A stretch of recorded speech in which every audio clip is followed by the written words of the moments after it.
Hi, Ryan. What does Notre Dame's defense do especially well? Like, what concerns you the most about them? Well, they are coached very, very well. Do a great job of mixing up the different styles of defense that they play, and they have a new defense coordinator. So certainly Marcus has his fingerprints all over the defense. But now that you have Al Golden there, it's a little bit of a different staff. So I think probably just a little bit of the unknown going into the game. If CJ needs to go out of the game for whatever reason, would Kyle be the one to come in at quarterback for you guys? Yeah, in the first game he would. Yep. We'll go front row right, Austin Ward. From nowhere. All right, cool. Ryan, between Travion and Mayan, do you have a preference for how you'd like, or an idea of how you want to handle the rotation with those two at this point? Yeah, we're going to see how the game goes, but they're both going to play, and they both had very good camps, and we're going to need them both in this game. They I think have really done a great job in all three areas. They've done a good job in running the football, and they've done a good job in the pass game, and done a good job in protection. So, all three of those guys could get in the game. Dallin might even get in the game, but we'll start with Trey, and Mayan will be in there real quick. Where do you see the biggest improvement or difference from Travion from this time a year ago to now? I think when you come in as a freshman, everything's just moving so fast. It's just having a little bit more experience now and going through things. And, again, everything you're doing isn't for the first time. There's a lot to be said for that. So I think just overall the banked reps in his mind. And that would be Rivals 97.1. Austin. Thank you. See you, Jer. Let's go third row left, Dan Hope, 11 Warriors. Ryan, Sergeant Stringer was saying yesterday that he thinks a big key of this game is going to be stopping the run and being able to run the ball. Do you have a similar approach? Yeah, same thing. And that's really where we all start is stopping the run. And they do a good job running the football. So we're going to have to do a great job of being assignment sound and, playing with great fundamentals and doing a great job on third down and get off the field. But the same thing on offense. You have to establish the run. It's very, very important and something we've been working very hard on. Those were things that didn't go your way in the games that didn't go well last year. How much of a point of emphasis has that been in game planning for his game of making sure stop the run are big? It's a point of emphasis for every game that we play, though. We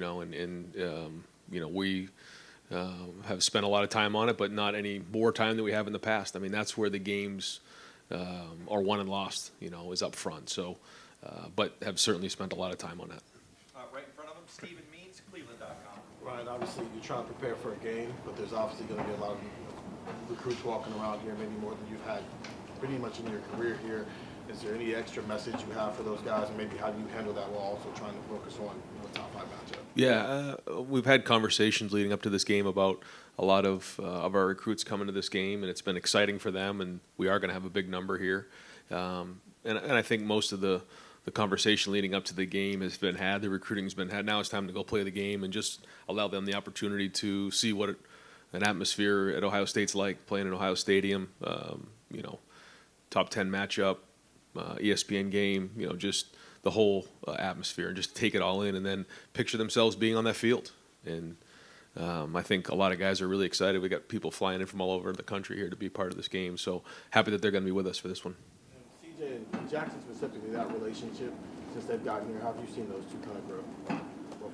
Well, I think it started in high school, and then it went on to when they were, in the scout team together. But they were together on a couple of these rivals camps, and they know each other when they were in the recruiting circles. And then when they got here, it started right off the bat. I think they were on a scout team for a little while, and then quickly grew to last year. So they've just naturally kind of had a great relationship and understand each other's body language. We have a good connection. Behind Stephen, Jacob Benj, the Lantern. Yeah, Ryan, just talking about Marcus Freeman in his press conference yesterday. I know Notre Dame's got a lot of Buckeye connections on its coaching staff. Just what's your history with Marcus Freeman and some of the other coaches that have ties to Ohio State? Yeah, it's interesting when you look at both staffs. There are a lot of crossover. We have some Notre Dame folks who are folks that coached at Notre Dame and vice versa. There's guys who are Buckeyes over there or coached here. So, it's a small world and, it's kind of unique, but it's exciting. And I think that's we're all competitive and looking forward to play Saturday night. And Notre Dame as well will start at quarterback, for the first time. Similar to maybe your team last year, just what do you know about Notre Dame's quarterback going into Saturday's game? Very athletic, very talented, highly recruited, very talented. Seeing his ability to throw, his ability to run. So, we got to do a good job, and we're expecting a high-level play. Front row right, Joey Kaufman, Columbus Dispatch. Ryan, just to follow up on Kyle being there behind CJ in case of injury, obviously you have a couple of guys, him and Devin, what do you feel confident about Kyle in the number 2 spot for this week? Well, he's been in the program for a couple of years, and Devin's he's right there too. He's working really hard, and as the season goes on, he's got to continue to grow. But going into this first one, Kyle just has a little bit more experience coming into it, understands the offense just a little bit more, has a little bit more under his belt. So, we feel like if we need to, that he would be the guy. For this game, is that something you keep open throughout the year, having both those guys competing for the bench? Well, they're both gonna, things change, but right now it's Kyle, and we'll just keep, see where it goes. Those guys got to show up every day and compete and get better. In Devin's defense, he's only been here for about 7 months, so I think Kyle's ahead of him right now just because of his experience, and we just want to make sure those guys continue to get better. And when they have an opportunity to get in the game, then they got to go prove that they can do it in the game, because one of the hardest things is being a backup quarterback, where you're getting you're getting certain reps in practice, but you're not getting game reps. And so as the season goes on, we'll get to continually evaluate those guys. A big picture question about the series with Notre Dame. You guys have historically not played a ton in the regular season. This is only the only 5th ever meeting to know OSU and Notre Dame. Once home and home in the 90s, home and home in the 30s. Do you have any thoughts on the frequency you would like to play Notre Dame? I know you haven't obviously played this home and home yet, but just wanted to get your thoughts on that. I don't really have many thoughts on that, no. I mean, it's certainly exciting to be a part of it. Not only is it the 100th year anniversary of the shoe, but just the fact that, like you said, it's a special matchup, having Notre Dame, such a prestigious program in the Midwest, and then Ohio State getting together for a home and home is exciting. And we saw this on the schedule a couple years back, and here we are. Right next door, Tim May, Letterman Row. What kind of, how many more minutes of sleep do you get a night leading up to this game, knowing you have this starting quarterback back and what he can bring to the table, and where do you see him stepping up headed into this one? Yeah, it's a different feel from last year. Everything was new last year, so that's different. But there are other challenges. There are other things that are new. So, but knowing that have somebody who's been through the games before and been through the fire, and that does help. And it isn't about helping you get any sleep. It's just what can they handle. In terms of putting in the game plan, and things that we can hopefully make game time adjustments with, because there's a Rolodex of plays under his belt that we can go back to if we need to. And even just communicating what's going on in game for guys who have been in first games are important, because there's just on both sides there's going to be things that we haven't seen, and so we have to be able to make in-game adjustments quickly. And having experience certainly helps in that area. And how much of a bonus did you look back on it? Was that Rose Bowl? Obviously, they come from behind wind, et cetera, but just getting Marvin Harrison Jr. and Mecca Egbuka involved, Julian Fleming too. Yeah, I hope because of what they were replacing, et cetera. As you look back on it now, how invaluable was that? I hope it was big. Yeah, I mean, if you didn't have that experience in that setting, you'd be even more sleepless nights. But they did. That doesn't mean anything. They still have to go play. But at least there's a reference point there, which is good for them, and hopefully it does pay off. Third row left, Bill Landis, Rivals. Ryan, now that he's had basically a full year of playing linebacker, kind of got his feet under, what have you noticed about Steele over the last month in terms of being more comfortable with that position? And I'm wondering if he, flashed it differently in camp maybe he did last year. Yeah, same thing. Having a year under your belt of playing is important, and I think that room is doing well. I think that they see it from a wider scope, being with Jim every day. In the meetings, they get to see it. They make the calls. So I think he's one more year veteran, which is again hopefully pays off on Saturday night. But I think as a group, they all have more experience. Look at Tommy, you look at Cody, look at some of the guys who hadn't really played going into that year, when we had to replace all 4 of those linebackers who took the majority of the reps. At least this year's team coming back has more experience in the linebacker room. When you're playing an opponent that has a former assistant of yours on their defensive staff, do you need to change the way you go about things in terms of signals? Is there any value to having maybe more intimate personnel knowledge that Al might have, since he was here on the practice field last week? Yeah, for sure. I mean, Al did an unbelievable job when he was here, and he's a good friend of mine, and have nothing but respect for him. So he'll have those guys charged up, but yeah, certainly, he knows a lot about this program, what we do, so definitely have to be aware of that and change some things up. Deep left, Brendan Gulick, Buckeyes Now on Sports Illustrated. Hi, Coach. Thanks for spending some time with us. I know you've talked a little bit about the aura around this game. Can you give us an idea at how much you appreciate the tradition of college football and of two programs that may be at the forefront of tradition in the sport? Yeah, it's hard to probably appreciate right now because there's just so much going on. But when you think about what an opportunity this is for Saturday night, just getting Notre Dame and Ohio State together, first game of the year, 100th year anniversary of the shoe, all of the things combined. What a great opportunity, and that's what college football is all about: is bringing people back and making it special. And this is about our players. And I talked to them the other day about when you grow up and you're 7, 8, 9, 10 years old, and you watch a game on TV on Saturday night, and then you wake up the next morning on Sunday and you're playing in the backyard, and all of a sudden you're taking on the personality of guys who you watched the night before. And you can see a couple of them nod, and I said, well, that's going to be you. And I try to remind guys that every year when we play in environments like this. And that's the opportunity that's there. So that's why we got to work so hard this week to be a competitive excellence on Saturday. So working really hard to make sure that we're prepared for this thing. As a head coach, that led a program through the COVID pandemic and all the unique challenges that you've kind of had year to year, what makes this opener unique for you, this season unique? I think it's unique. Every year is unique, but what's significant about this year is, again, probably our schedule, bookended by Notre Dame and Team Up North, 8 home games, 100th year anniversary, a little bit more of an experienced crew coming back. So I think those are probably the things that are most noteworthy. Let's go deep right, Jeremy Birmingham, Rivals.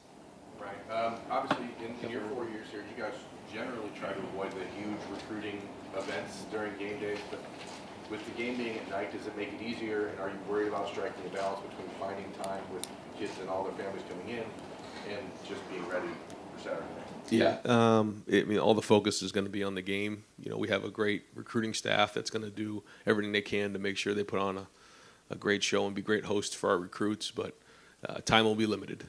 Maybe after the game on Sunday, then we'll have some time to catch up, but we got to focus on Notre Dame. And yeah, it's great. We have a lot of people flying in from different parts of the country. They play on Friday night, and they're able to come in on Saturday because it's a night game. So this is unique that way. So we do have big numbers. And I say all the time, every time you come to visit, it's a different experience. This one is about watching the atmosphere and watching the game at Ohio State. When they come in the spring or the winter, we get to spend more one-on-one time. That's typically the focus. But this focus is about seeing the environment, watching the atmosphere, and then visualizing yourself on the field playing for the Buckeyes. With the 20th year anniversary of the 2002 National Championship, a lot of guys coming into town. Do you have anything different planned with Jim Tressel as far as talking to the team or being around the team? Yeah, so really great to see those guys get recognized. And not only is that national championship team a special team because they won it, but they've had such an impact on Columbus, on Ohio State, and certainly Coach Tressel's had a great impact on me, and he's been a great resource. But it's also all the players, and to see those guys be a part of the game Saturday is going to be important. And I'm glad they're a part of it, and I'm glad they're getting recognized because it is more than just that. And I think it goes to show you if you become a national championship here at Ohio State, a national championship team at Ohio State, it kind of lives for a long, long time, and it means so much. So great to see those guys recognized. A lot of respect. Fourth row right, Spencer Holbrook, Letterman Row. Ryan, when you look at this defense, last year you guys rotated a lot of guys because of inexperience. Now Larry says he's got 12 guys who might be able to rotate on the defensive line. The safety room looks like it's got 6 guys. Do you feel more confident in installing a rotation of guys that you can actually play heading into this opener than you did heading to Minnesota when you were platooning guys? Yeah, I think we know what we have, and I think guys have settled into some stuff. But at the end of the day, in big games, our really good players have to play really good. And, if we're going to play depth at different positions, that's great. Those guys got to play, but our really good players have to play really well. That's kind of how it goes. And it is good to know that we have depth going into the season. And, you'll see different guys in the game, but it'll be a lot different than it did starting the season last year. And then flip the other side of the ball. Harris obviously started last year, but now finally gets the reins at left tackle job. for you as the guy who recruited him, the guy who's seen him develop, how exciting is it just to see him finally be at that spot where everyone expects him to be so good, and then to also be able to go against somebody who's projected to be a first-round pick, and Isaiah? How exciting is that for you to be able to see it? Yeah, I mean, Foskey's a tremendous player, very athletic, like you said, projected first rounder, so it's going to be a huge challenge for him and for DeJuan in this game. And, we got to know exactly where he is at all times. But, yeah, I thought that the key for Paris was that he was willing to go in at guard and get a whole year under his belt. And I think that for a lot of guys, they see themselves, well, I'm just a tackle. And if he had seen himself as just a tackle, then he would go into the season with zero experience really on the field. Maybe a few snaps here and there, but because he was willing to go into guard, he's more prepared to play this season at tackle because of that experience. So I think it goes to who he is as a person. Third row right, Rob Olive, Columbus Dispatch. Brian, Tim talked about this earlier. At the end of last year, CJ seemed like there wasn't a lot of room for improvement. You guys, there's always room for improvement, but we didn't think there was much more room. What do you want to see out of him? Where can he improve still? Well, there's a lot of areas. I think that for the whole offense, we just have to start the season and get going. When you kind of go through the season we went through last year, finished with the Rose Bowl win, you go into the off season, it's a whole different group. We move some pieces around. Some guys move out, some other guys move in. It's just a different personality. And so as the leader of the offense, you have to do everything you can to get your team into the end zone, whatever that looks like. Last year we had our certain way we did it. The year before, this year is going to look a little different as well. And so certainly the run game is a huge part of that, and I think he understands that. It's not about getting the most points or the most yards. It's about winning games, and that's what's important. And the other thing is, my 93-year-old mother again last night is complaining about why everyone's picking Ohio State #1. They're going to get big heads. That's not good for them. How do you handle that with the team, and do you have a specific person that kind of is in charge of keeping guys from seeing that stuff? Well, I think coming off of last year, there's no big heads. This team is hungry. This team has been hungry. It's been gritty, and we got to go win this first game, and they know that. There's no big heads on this team right now. We got a lot to prove. Right behind us, Pat Murphy, 24/7 Sports. Brian, any opener has unknowns on both sides. You don't have tape from this year, but when you have a game like this, as opposed to some of the openers in the past, how much does that change what you're doing to try and know as much as possible about this Notre Dame team? Yeah, every year it's the same story. It's a challenge to figure out what changes and adaptations have been made based on the personnel from each side, and in college football, what that means. I think maybe in the NFL, when you're drafting, the system's a system, but when you have new coordinators move in and out, and when you have different players moving in and out in graduation, different things, it changes. And so you try to do the best you can to project that, but then in game you have to have a good contingency plan that you can move quickly and adapt and think on your feet. You talked about Paris and DeJuan, but the offensive line as a whole, we've talked about the depth a lot, but how do you feel about that starting group, and what challenge overall does Notre Dame present with their defensive front? Well, they play multiple fronts, and they're good. They're strong. They're powerful. They're athletic. The linebackers play hard. They do a good job against the run. I feel good about where our offensive line is. I think that we've had a really good camp. I think Justin's done a great job with them. But now they've got to go put it on the field, and that's all that really matters. And I think that's just across the board. You go through so much training for just these few opportunities to play, and so now it's time to go to be competitive excellence, and that's what matters the most, is what we do on Saturday night. So I'm excited about what I see, but at the same time, we got to go put it on the field. Second row left, Steve Hellwagon, 24/7 Sports. Yeah, Coach, your offensive players have said routinely that the defense is much improved. They haven't got as many big plays, perhaps, during this preseason. Which area of the defense, stopping the run, the pass rush, maybe the secondary with pass defense, which one has maybe made the most improvement out of all those areas, I guess? Yeah, I don't know. I think when you look at the front, I think that they are certainly creating a lot of disruption up front and getting after the quarterback and, creating problems up front in the run game. The linebackers are much more improved. They're seeing things and diagnosing things faster.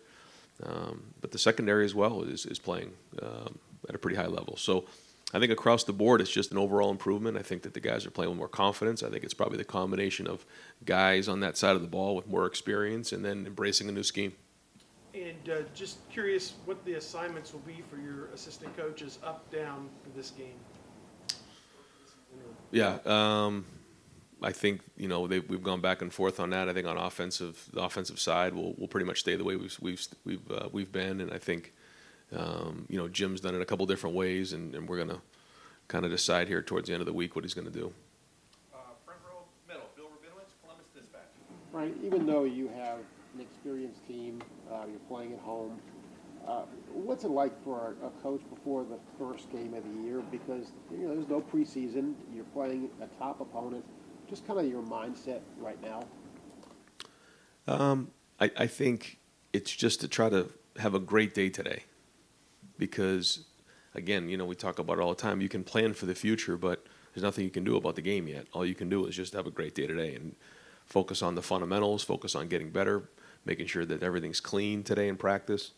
And so, Saturday's going to come and go. How prepared are we going to be when it gets here? And that's really just has to be the focus. I can't sit here and tell you that you sleep well at night, because you just don't know. Anytime you have a new team, but there is more experience with this group than last year, so at least you have a reference point. But every year is new, and there's going to be a lot of excitement in this game, and we have to come in and play well. Do you feel good about where you are as a team? I mean, obviously you don't know what's going to happen Saturday, but do you feel good about the preparation? I think we've had an excellent preseason. Yeah, I think the attitudes have been excellent. I think the toughness has been excellent. I think their attention to detail, the edge that they've had. This team wants to be good, and they have an edge to them. They feel like they have something to prove, but that doesn't mean anything until you go play the game on Saturday night. So we'll keep working on that and trying to figure out a way to get 1-0. One more question about Paris Johnson. How has he looked at left tackle? I mean, that is kind of his natural position. How good can he be? How good has he been so far? He's done really well. He's really improved. Moving from tackle to guard and then guard back to tackle, there's a little bit of an adjustment, but no, he's been working well with Justin, and I think he's had his last couple weeks, he's been excellent. Over here to the right, Adam King, WBNS 10 TV. This is a playoff caliber matchup to start the season in the shoe at night. You talk about the 100th anniversary. Do you talk to your guys about what Saturday means for college football and how big it's going to be? I just like what I said yesterday about how the nation will be watching, and you get to be front and center, and everyone who's watching, and they wake up the next morning, they can be you, and I think that's important, and it's great for them to realize that. But we can't make it bigger than it is either. We got to make sure that we're focused on what really matters. But the guys know. I mean, this has been on the schedule for a while, and just as it gets closer, you start to feel it a little bit more. But we know this was coming, and we've been preparing all summer. You've got the best view of the defense. Now that you've had a whole offseason, we're 4 days away, how ready is it and how different is it?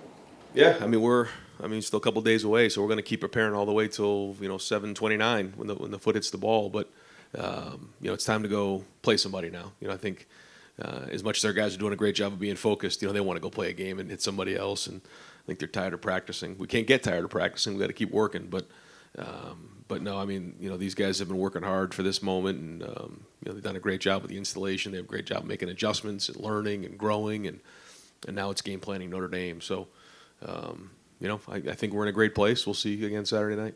Right next door, Tony Girdman, Buckeye Huddle. Ryan, I think along those same lines, this defense has been a work in progress for the last 8 months.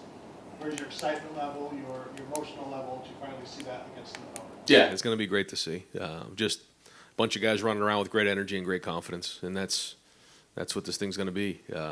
And that's the way they practiced. Just the whole group in general.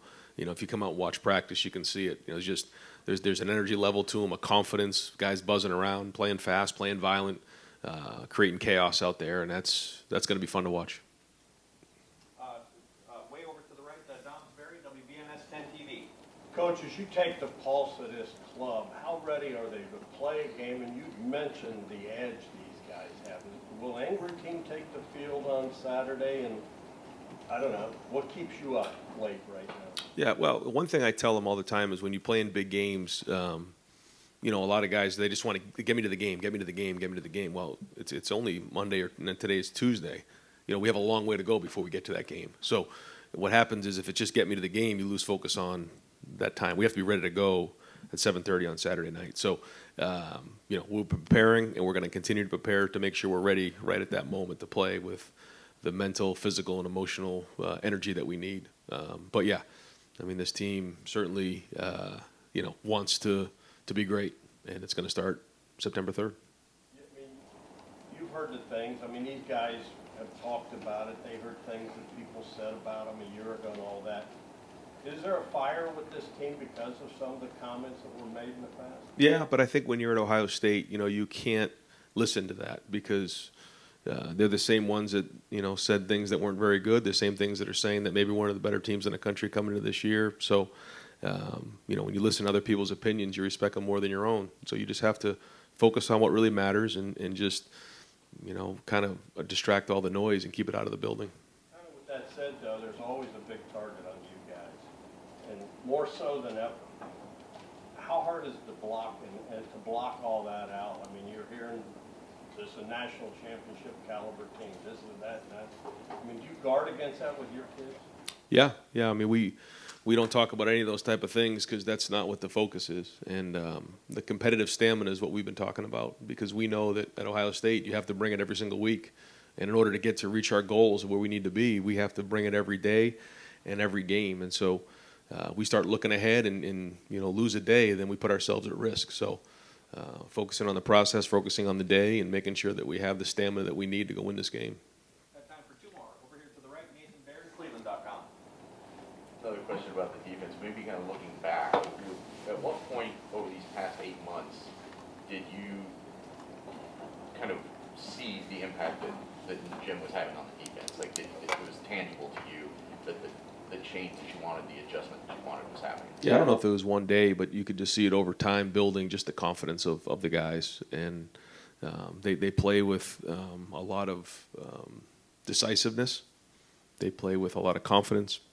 And they run to the ball. And when you get that kind of pack mentality, that's when you know you're starting to build something special on defense. And I don't think it happened one day, but it certainly has happened over time. And with when you brought him on and he's talking about wanting a safety-driven defense, was there something about Perry that you wanted specifically for that position, or was there something about Perry that you wanted on this staff, regardless of how he was going to fit the position? Yeah, a little bit of both. I think that he, I didn't know Perry very well, but everyone who knew Perry spoke very, very highly of him and certainly saw his work when he was at UC, and then had an opportunity to spend some time with him during the interview process, and I could tell right away that he was special. He does a great job of communicating. He's very, very intelligent, sees things from a wide view, connects well with the players, so certainly somebody that we were very fortunate to have on our staff. And final question, second row right, Doug Lesmerises, Cleveland.com. Ryan, just a specific question on a player. Matthew Jones had a couple years here where he was in camp and fighting for a starting job and didn't quite get it. We know how important he was to you guys last year as that sixth offensive lineman, but here he is now as a starter. Just, what was his progression, and what do you think of a guy like that, sort of continuing the fight? Right, that's it, the fight. Yeah, and when I think about Matt, that's what I think about. And not to put his stuff out there, but he got in front of the team during a team meeting and kind of shared his experiences of what the brotherhood means to him, and it was really powerful because Matt is a man of few words, but he kept coming every single day, and part of this game is showing up every day. And there's a lot of people out there that maybe would have transferred, maybe would have gone another direction, maybe would have lost hope, but he didn't. He just keep putting one day in front of the other, and now he's got an opportunity to have a great season this year and be a starter at Ohio State. So I'm very proud of Matt and the journey that he's been on. And a lot of people are very connected to their alma mater throughout their lives, right? When you're in this business, you're a college football player, it was very important to you, but now you're in college football. You're not a 9-to-5, Monday through Friday job. How do you stay connected to your alma mater? Do you pay attention? What are your feelings when you're in the business of college football? What is your relationship like with the place where you attended and you played college football? Yeah, and this profession is funny, in a different way. when I grew up, I used to watch the New England Patriots, and then I was coaching for the Philadelphia Eagles and went into Foxborough and played against Brady and Belichick, and I felt like I didn't know if I should cheer for the Patriots or try to beat them. And it's just this world is a small world, and you certainly being part of the University of New Hampshire for me was a big part of my life, and certainly it catapulted me into my career, and so that's been very important to me. But I think for everybody it is, and it's a part of their life. Yeah. And not a joke question. Would you like to see UNH come into the shoe and play you guys some year? Oh, geez. I don't know. That's a good. I haven't never considered that, but yeah, that'd be fun. Gene's back. Okay.